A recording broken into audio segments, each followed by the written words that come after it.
Isa sa mga nagpapahimural no, sa ating mga police trainees ay passes. Tawag namin dyan, Voco Pass. Yan. Yan po kami nung passes namin. Itong picture po na ito ay noong nagtitraining pa kami ng PNP BSOC or PNP Basic Internal Security Operations Course.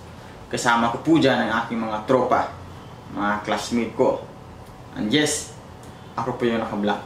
Ngayon, ang Voco Pass po ay binibigay sa mga police trainees bilang pribilehiyo. It is a privilege.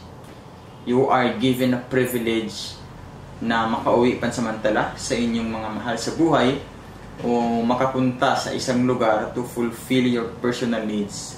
For example, applying for a loan, pupunta ka sa hospital for a check-up, or mag-withdraw ng pera.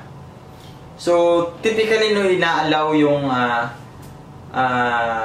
ang isang trainees ng Voco Pass for a maximum of 3 days. Minsan naman mga ilang oras lang.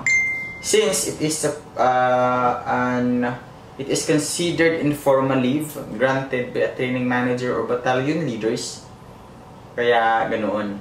Kaya tinatawag itong Voco Pass, no, kasi it is a verbal order of the commanding officer, pero usually tawag nito sa amin Voco Pass, B-U-K-O.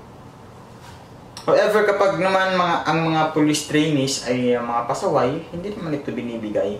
Kaya naman minsan na nagsusumikap ang mga police trainees to excel sa kanilang studies at sa kanilang training dahil minsan na, for example, nag-top 1 ka sa inyong klase o individual run. Minsan nagbibigay yung mga regional training director ng Voco Pass sa kanila.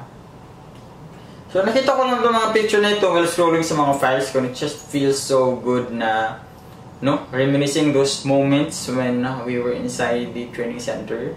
Madaming nangyayari sa loob na hindi mo magawang ulitin ba?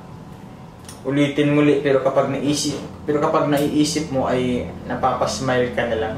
Anyway, this was just some special moments inside the training center. And if you wish to ask more experience sa loob ng training center, just comment down below at pag-usapan natin yan.